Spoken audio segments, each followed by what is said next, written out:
Hello everybody, welcome to Dakman Productions and welcome to Conahey Rail. Today we have a new addition to the layout. So let's unbox this and take a look at what we got here.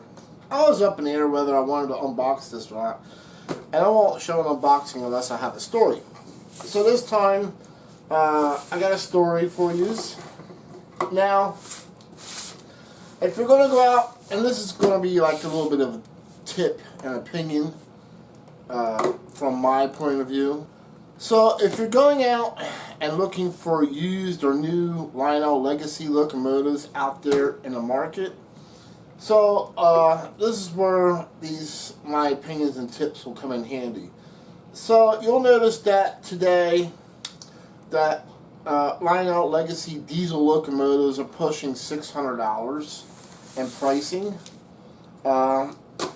But, you know, you're getting Bluetooth and all that fun stuff. Now, when you look at the older locomotives, I'm going to tell you right now that just because the new Lionel Legacy Bluetooth locomotives are going for $600 doesn't mean I'm going to pay $500 to $600 for a 2014 model, a 2013, or 2012. But, you know, people do try to sell them for that much money. Sorry, I won't pay that much for an older locomotive. Especially if it's used. Even if it's new, I won't still pay that much. So, if you're shopping for older locomotives, something that hasn't been remade, there's nothing wrong with it. Just get it in a good price point. I think right around $400 to $450 is reasonable for something that's 2012 to 2015 without Bluetooth. But in the same token, you got to remember, even if it's new in the box, doesn't mean you're still taking a chance, because it could be dead on arrival, and it wouldn't be the seller's fault if it's brand new in the box. How would they know? They never tested it, they never ran it. It was meant to be sold within a certain time period, so understand that you could have bought something that could have a board issue. And, you know, if you bought it at that point in time in 2014, you know, you send it back to Lionel for warranty. But, of course, now the warranty is long gone, so keep that in mind. So sometimes it's almost worth buying the used locomotive because at least you know it was run. So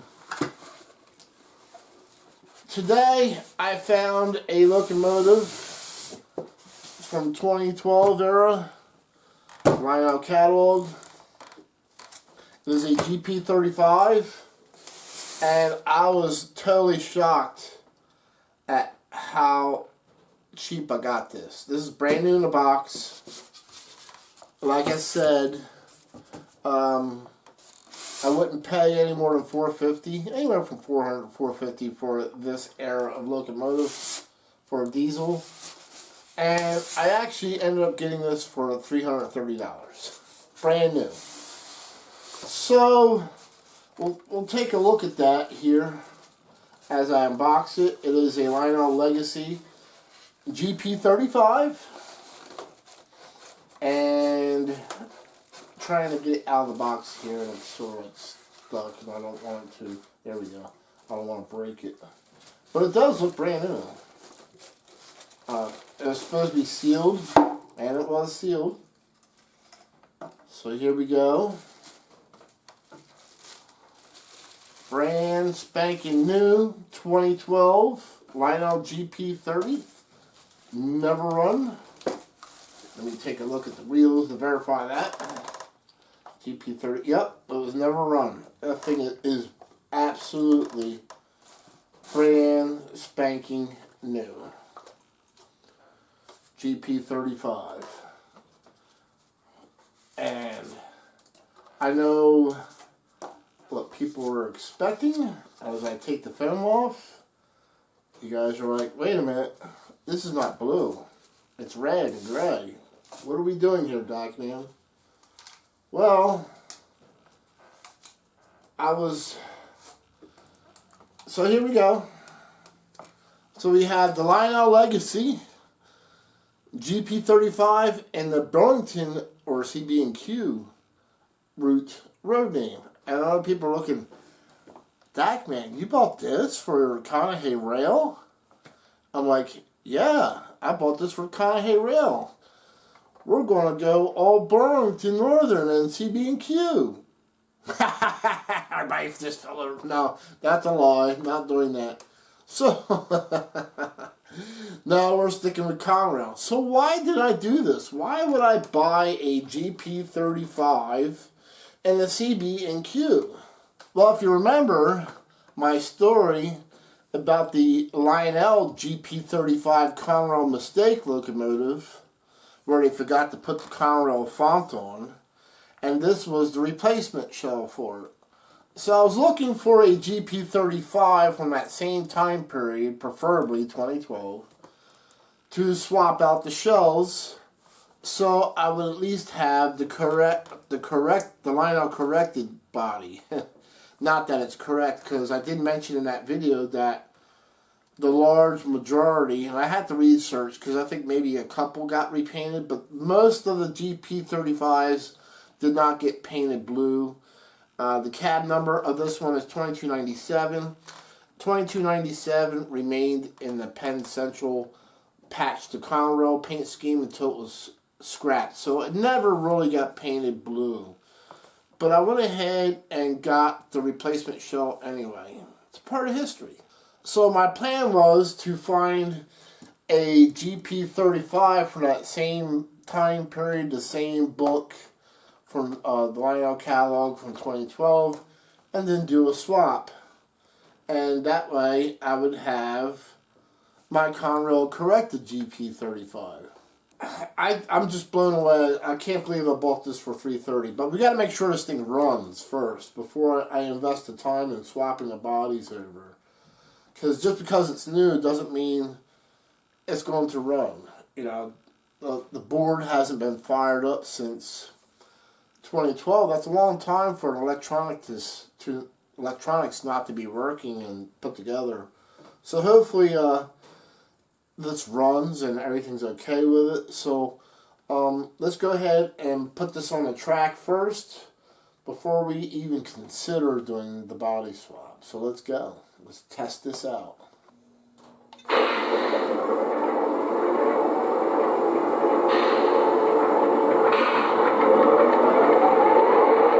Alright. Wow, that sounds good.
Okay, so I'm satisfied that, it's in working order.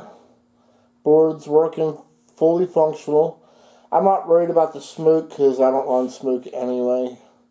The lights work, the sounds work, it moves, so I'm pretty happy we can move forward with the body conversion. So I'm actually a little nervous about this. I never had a shell off of a Lionel Legacy. I'm not sure what to expect. But the nice part about this, since I have a shell, I can actually tell where the body screws are out, so I take out the correct screws. So we're going to go ahead and do this. And I'm really excited to finally have my Conrail GP35 finally. Anyway, I'm going to compare this to that so I can know what screws I need to take out. Alright, so this way I'm not taking out any wrong screws, because I don't know if there is any wrong screws to take out.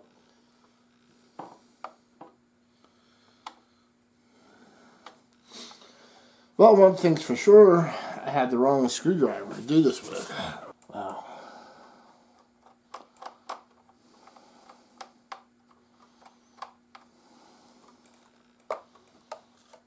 Jeez, so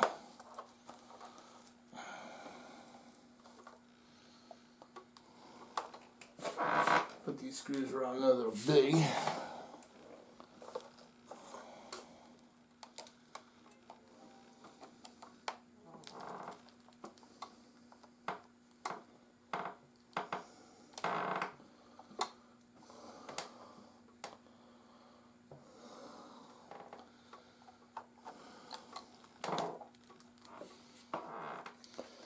Alright, so one of the screw heads stripped out. In the world of mechanics where I come from, it's no big deal. You just basically drill the top of the head.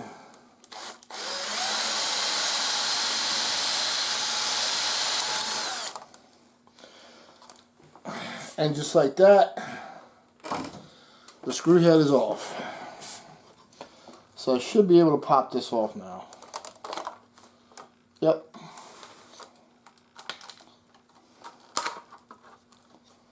So there's your little trick for if you strip the head of a screw. It was just in so tight that it just stripped the Phillips head. Once it's out, you can try and get a pair of pliers and unscrew it that way. But since we're not going to reuse this shell, I'm not worried about it. So we have this plug here.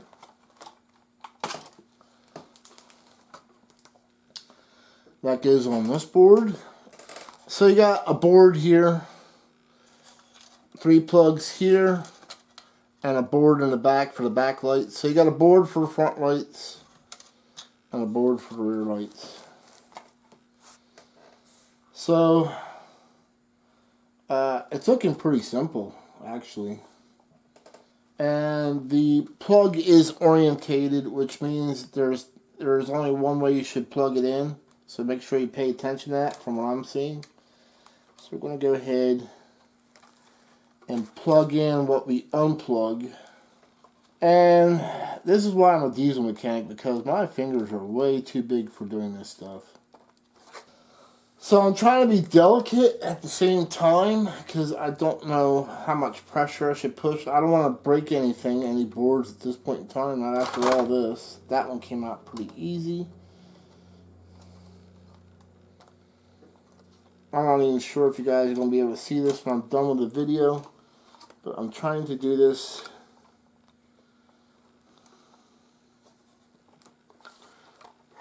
as carefully as possible. Okay, so there's that. So that wasn't too bad. Alright, so this one here, okay, that's just a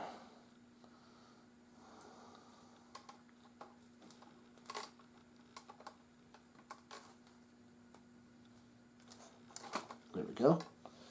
Gotta be so, these wires are so thin. Gotta be so careful with this.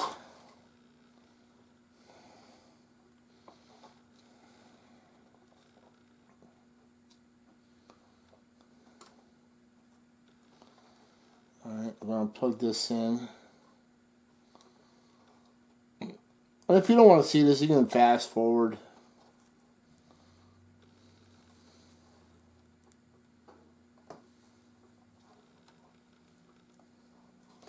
Now, I got the same year GP35 instead of the one that was made a couple years ago, because I didn't know if they changed any of these plugs, and I didn't want to take the chance.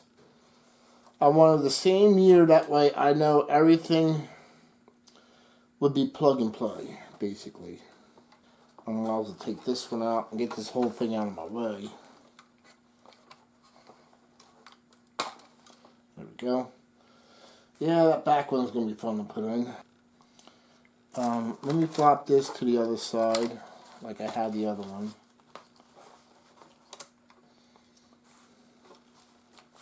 So this looks like to be the smoke unit wires, so I'll put that in here. Alright, that's plugged in. Now for the rear wires. Oh boy.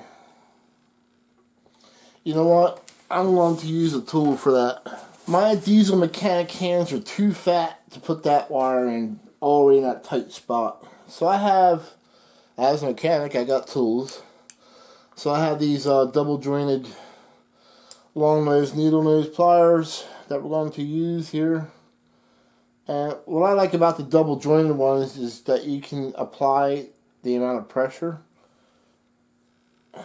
and that way you don't break anything. And again, this plug is orientated,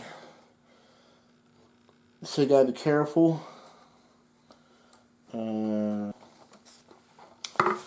Alright. Boy oh boy. Alright, so this, you gotta remember, this moves. This is the motor. So I don't like where this is at. I don't know if this belongs on this side of it. This is for the battery box, for the backup, but I just don't like, wow. So I'm hoping that this wire stays away. So I'm going to guide this wire away from the rear motor, because that turns, see that? So you don't want to be getting that wire harness near that, or else it's just going to rub through the wire. So I've got this guided back. You know, looking at this,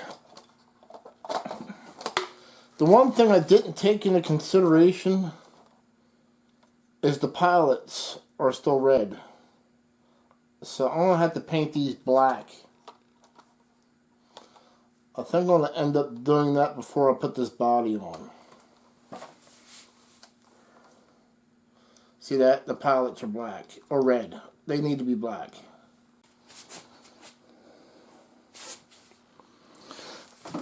Alright, so we're fresh out of the paint shop. Still has a little bit more drying to do.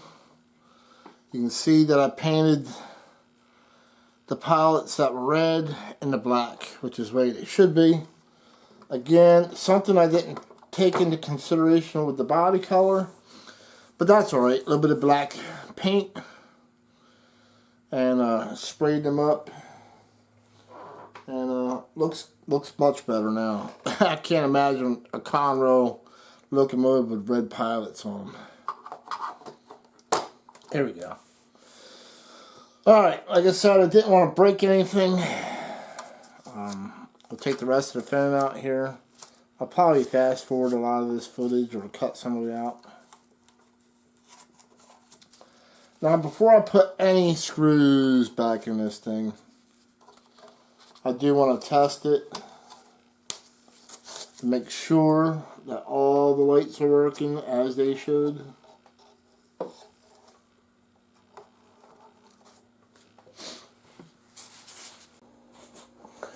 Alright, let's make sure the lights work.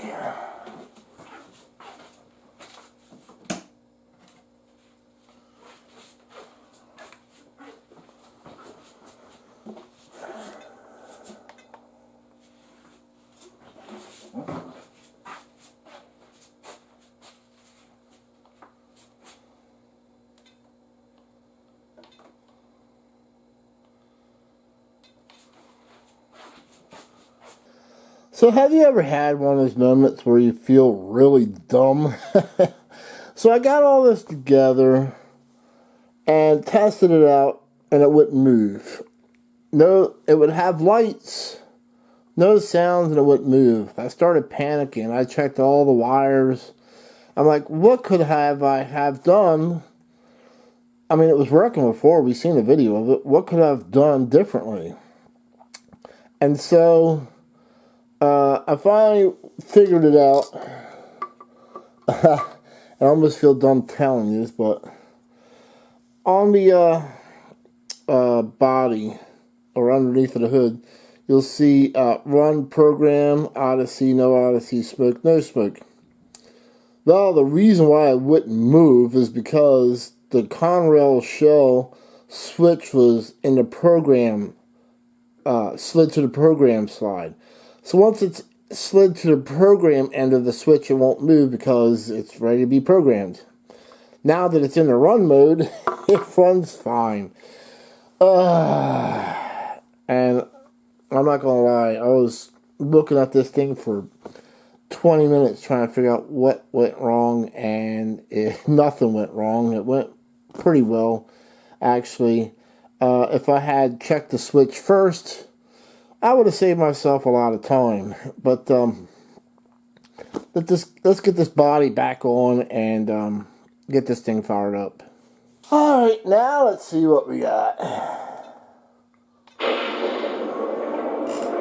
Alright. That's what I'm talking about. So we have our front headlights.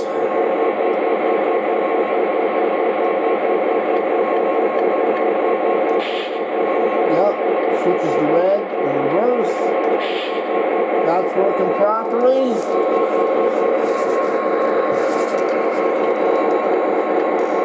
Okay. Headlight number boards. Oh yeah.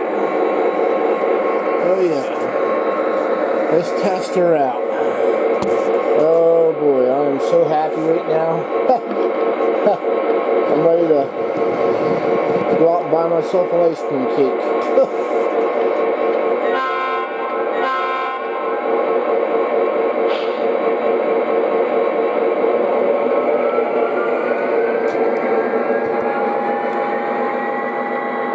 Oh man, that sounds good. Needs to be broken a little bit, lubed up. Oops.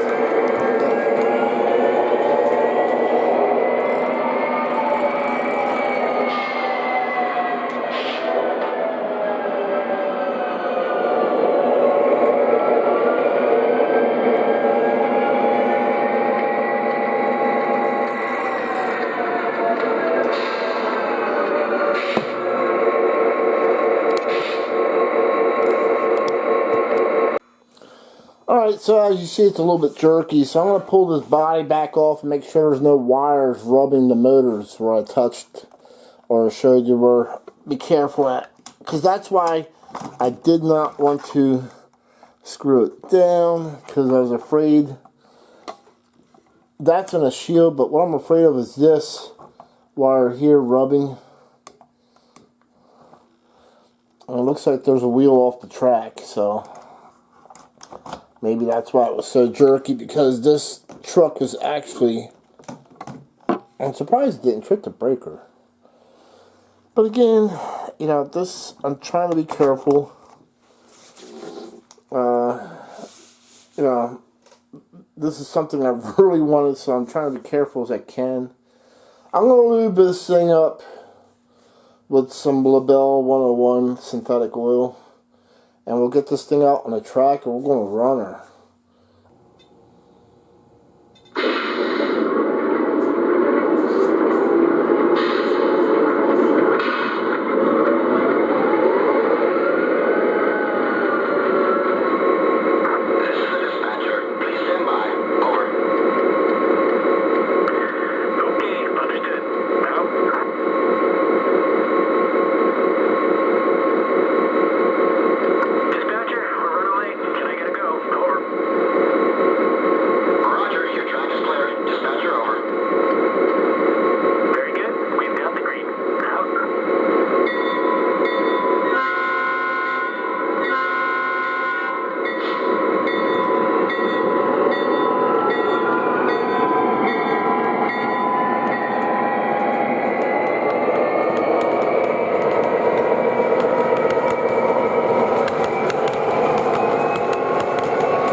Well, I am pretty stoked and happy to finally have one of the three Lionel Conrail GP35s. I also have the Lionel Legacy Conrail GP30 that will go well with it as far as pulling a train.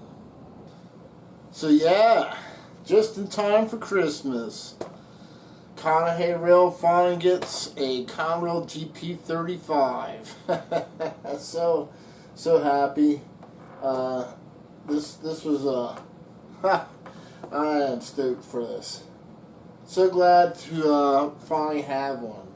So there's going to be three that I want all together in my collection. So the first one, as I mentioned, is the original Lionel Conrail GP35 mistake locomotive, where they forgot to put the Conrail font on the side of it. Just to have as a conversation piece.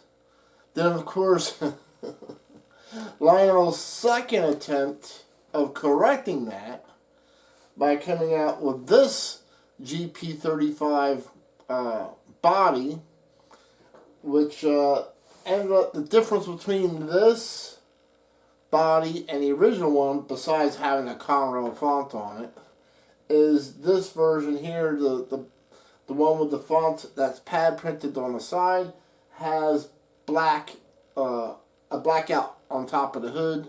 The original one did not, on top of not having a font.